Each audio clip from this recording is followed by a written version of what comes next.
running an upper cervical practice is extremely rewarding. You know that if you're running a practice, you get to help people that no one else can help. You're seeing incredible things. You're seeing miracles. You're seeing people's lives change.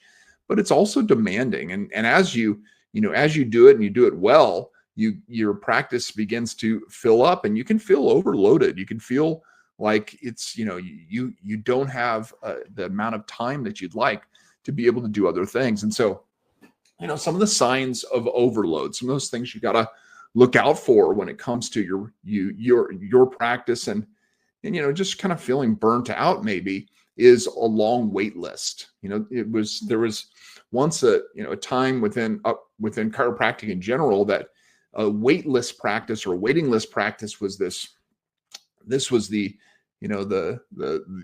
goal really is like, let's have a waiting list practice. And it's really not a good thing. It's actually not a good thing at all. It's a sign of overload within your practice. It's a reason for your practice to change. It's a sign that there's problems. And the major problem is there's only one doctor to be able to serve people, and your practice is demanding that there's two doctors, right? So that's the first thing.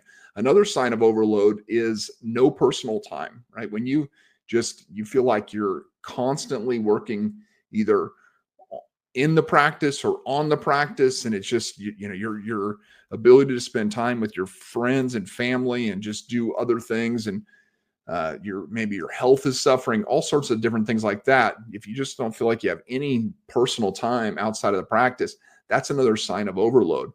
And also, you may just see that you have limited growth potential, right?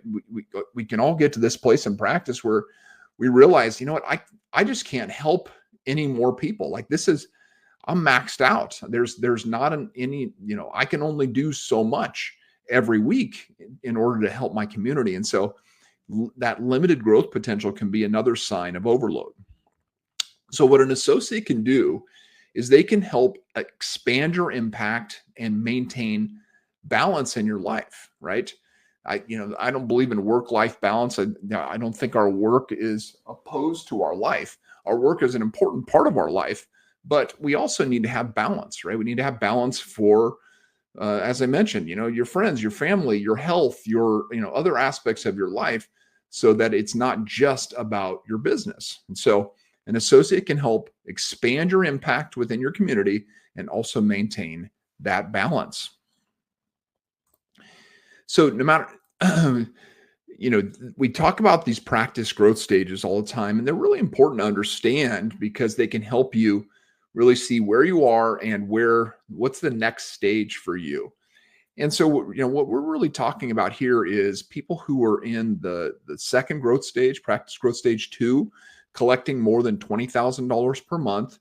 And we'll get a little bit more into the specifics of the financials in a minute, but this is usually where you begin to think about this, at least, right? You're beyond $20,000 per month and you're in a solo practice and you're thinking about, okay, what's next for me? How can I continue to grow my practice?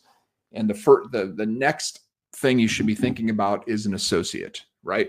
And that's really being able to move from practice growth stage 2, which we call the Misaligned Doc stage, and moving into that Trailblazing Doc stage where you have an associate in the practice, and the practice is definitely a lot more stable and you have more freedom. And a lot of these things, these issues that we've talked about already, are addressed when you have two doctors within the practice.